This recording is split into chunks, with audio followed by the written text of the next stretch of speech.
तुम्हाला जर बुटीकचा व्यवसाय करायचा असेल किंवा टेलरिंगचा व्यवसाय करायचा असेल तर त्यासाठी तुम्हाला निरीक्षणाची फार गरज आहे। कुठलाही व्यवसाय करायचा असेल तर त्यातले बारकावे तुम्हाला माहित व्हायला पाहिजे आणि हे बारकावे एका दिवसात काही येत नाहीत। त्यासाठी तुम्हाला निरीक्षणाची फार मोठी गरज आहे। लेडीजने अंगात घातलेल्या ब्लाउजचे निरीक्षण करावं, टॉपच्या फिटिंगचे निरीक्षण करा, सतत तुम्ही निरीक्षण करायला पाहिजे। पंजाबी ड्रेस असेल, चुडीदार घातलेला असेल, अंगात सलवार घातलेली असेल, ब्लाउज असेल, कुठलाही कपडा अंगात असेल लेडीजने घातलेला तर त्याचं निरीक्षण करायला शिका। ब्लाउजची उंची बरोबर आहे का नाही हे पहा, शोल्डर खांद्यावर जाग बरोबर आहेत का नाही हे पहा, बाहीची उंची बरोबर आहे का नाही हे पहा, दंडगेराला फिटिंगला बसलाय का नाही बाही ते बघा, गळ्यांचे आकार पहा, छातीला कुठे मुंड्यामध्ये कुठे चुन्या आल्यात का ते पहा। तुम्ही जर पाहत राहिला तर तुम्हाला लक्षात यायला लागेल की काय काय घडू शकतं फिटिंग मध्ये आणि कसं फिटिंग असावं हेही तुम्हाला लक्षात यायला लागेल। तुम्ही फक्त 8 दिवस एकच काम करा, फक्त शोल्डरचं फिटिंग बघा, शोल्डर जागेवर आहे का नाही, ब्लाउजचं बघा, ड्रेसचं बघा, टॉपचं बघा, शोल्डर जागेवर आहे का नाही हे पाहायला शिका। मग तुम्हाला कळायला लागेल शोल्डर जागेवर आहे, थोडं उतरलेलं आहे, थोडं ओढल्यासारखं वाटतंय। अशा सर्व गोष्टींचा अभ्यास सुरुवातीला तुम्हाला करायला पाहिजे आणि हे एका दिवसात काही शक्य होत नाही।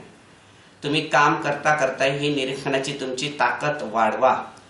गळ्यांचे आकार पहा, गळ्याचा आकार कसा आहे, गोल आहे का, अर्धचंद्र गोल आहे का, यू आहे का, कुठलाही गळा असेल त्याचा गळाचा आकार कसा हवा याचं तुम्ही निरीक्षण करा आणि अंगात घातल्यावरही थोडाफार आकार बदलला जातो।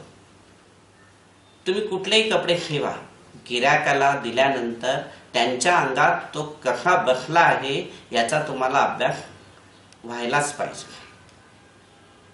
याच्यामुळे काय होईल, तुम्ही तुमचे कपडे जे पुढे कापणार आहात, शिवणार आहात, तयार करणार आहात त्यात तुम्हाला ते बदल नक्की करता येते आणि तुमचं फिटिंग अजून चांगलं होईल। तर ह्या निरीक्षणाची ताकद वाढवण्यासाठी तुम्ही पिक्चर सिरियल पाहताच त्यातला कपडा ओळखा, कपड्याचं टेक्स्चर ओळखा, फिटिंग पहा, कलर कॉम्बिनेशन पहा, शिवाय फॅशनही पहा। मग तुम्हाला कळायला लागेल, बऱ्याच गोष्टी कळायला लागतील आणि तुम्ही तुमच्या व्यवसायात त्याप्रमाणे प्रगती करू शकाल। आज आपण ब्लाउजच्या अल्ट्रेशन संबंधी माहिती घेणार आहोत। जेव्हा ब्लाउज पुढे मागे गळा असतो किंवा टॉप पुढे मागे गळा असतो, बऱ्याच वेळा एक प्रॉब्लेम असतो, तो म्हणजे शोल्डर उतरत असतो।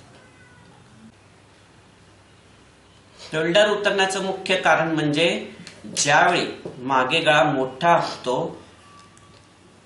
त्याच वेळी शोल्डर उतरण्याचं प्रमाण जास्त असतं।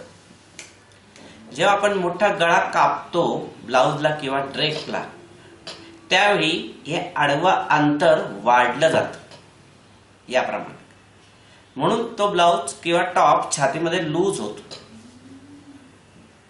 तर अशा वेळी काय करायचं, जेव्हा मोठा गळा असतो त्यावेळी मुळातच ड्रेसला किंवा ब्लाउजला छातीमध्ये 1 इंच टाईट कापणे, नेहमीपेक्षा छातीमध्ये घेताना 1 इंच टाईट कापणे। फक्त ज्यावेळी मोठा गळा असेल त्याच वेळी हे करावं, अन्यथा करू नये। आणि तुम्ही जर शिवलेला असेल एखादा ब्लाउज किंवा ड्रेस आणि तो शोल्डरला उतरत आहे असं तुम्हाला वाटतं, त्यावेळी येथे कडेला मुंड्यामध्ये दोन्हीकडे टाईट करावं, म्हणजे शोल्डर उतरणार नाही। ज्यावेळी ब्लाउजला येथे मुंड्यामध्ये चुन्या येतात, अंगात घातल्यानंतर तुम्हाला जर येथे चुन्या दिसत असतील तर त्यावेळी ब्लाउजला बाही उचलून घेणे आणि येथील मुंड्याचा थोडा भाग आतून कापून घेणे, म्हणजे त्यावेळी ह्या चुन्या येणार नाही। असे कधी होते, ज्यावेळी गळा मोठा असतो पिकेट करून ब्लाउजला किंवा टॉपला, त्यावेळी अशा शक्यता होऊ शकते. जेव्हा मोठा गळा कापता मागे, त्यावेळी मागील मुंड्याचा आकार हा नेहमी थोडा आतूनच द्यावा, म्हणजे या भागात चुन्या दिसणार नाही.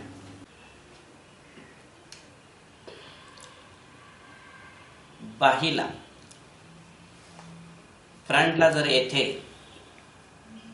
लूज पडत असेल किंवा चुन्या येत असते, त्यावेळी बाही उठवायची, हा भाग ताणून बाहीला जोडायचा.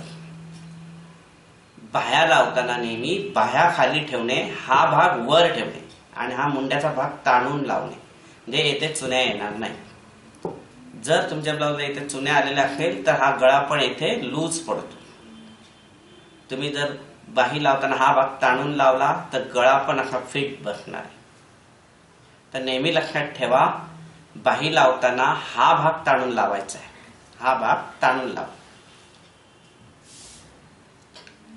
येते पहिल्या हुकाला जर टाईट होत असेल, पहिल्या हुकाला जर टाईट होत असेल तर हा गळ्याचा आकार व्यवस्थित कापून येईल. जर व्ही गळ्यासारखा आकार येत असेल तर येथे पहिल्या हुकाला ब्लाउज नेहमी टाईट होईल. हा गळ्याचा आकार हा खोलगट गोल आकार आला पाहिजे, म्हणजे येथे छातीप्रमाणे हा गोलवा भाग ऍडजस्ट करून घेतो, म्हणजे येथे टाईट होणार नाही. ब्लाउजचं शोल्डर पुढे येत असेल, अंगात घातल्यानंतर ब्लाउजचा हा जॉईंट शोल्डरचा भाग पुढे येत असल्यास ब्लाउज छातीमध्ये थोडा टाईट करावा, कमरेमध्ये व छातीमध्ये थोडा टाईट करावा. हे कधी घडतंय, जेव्हा छातीचं माप हे मोठं असेल त्याच वेळी शोल्डर थोडं पुढे येऊ शकते. मोठ्या छातीला हा प्रॉब्लेम कायम राहणार. कुठल्याही टेलरने मोठ्या मापाचे जरी शिवलं, मोठ्या मापाचे ब्लाउज, तर शोल्डरचा हा भाग नेहमी थोडा पुढे येणारच आहे. त्याचं कारण म्हणजे आपल्या शरीराप्रमाणे छाती हलत असते, त्यामुळे हा भाग सारखा थोडा थोडा पुढे येत राहणार. तर अशा वेळी नेहमी कमरेला व छातीला थोडा किंचित टाईट ठेवणे. गळपट्टी पुढची किंवा मागची जर उभी राहत असेल, लूज पडत असेल, तर त्यावेळी तुम्ही गळ्याला ताणून गळपट्टी लावलेली असेल. गळा जेव्हा ताणला जातो तेव्हाच गळपट्टी बाहेरच्या बाजूला पडते. आपलं पायपिंगच्या वेळी पण होऊ शकतं, पुढचा किंवा मागचा गळा पलटी होणे. याचा अर्थ थोडक्यात काय, तर गळपट्टी लावताना किंवा पायपिंग लावताना तुम्ही गळ्याचा भाग जास्त ताणला गेला, त्यामुळे असं होऊ शकतं. ब्लाउजला खालच्या बाजूला जर घड्या येत असतील, वरच्या बाजूला घड्या येत असतील, याचा अर्थ ब्लाउजची उंची जास्त झालेली आहे. याचा अर्थ ब्लाउजची उंची ही आपली जास्त झालेली आहे. ब्लाउज जर प्रमाणात उंची असेल तर इथे घड्या कमी येतात, येणारच नाही एखाद्या. अशा वेळी किंचित थोडं टाईट केलं तरी घड्या कमी येऊ शकतात. अंगात घातलेल्या ब्लाउजला येथे जर फार घड्या येत असेल, या बाजूला येथे जर घड्या येत असेल, तर याचा अर्थ ब्लाउज छातीमध्ये लूज झालेला आहे. अशा वेळी छातीमध्ये थोडा ब्लाउज टाईट करा, म्हणजे या घड्या येणार नाही. आतापर्यंत तुम्हाला दिलेली माहिती या पुस्तकात आहेच आहे. तुम्हाला परफेक्ट फिटिंगसाठी या पुस्तकांचा वापर करा. लिबर्टी दिलीप कारंपुरी सरांच्या तयार पुस्तके तुम्ही नेहमीच वापरा व इतरांनाही वापरायला सांगा. याशिवाय यात अनेक पॅटर्न आहेत व इतरही माहिती भरपूर आहे. याचा तुम्हाला भरपूर व्यवसायासाठी उपयोग होणार आहे.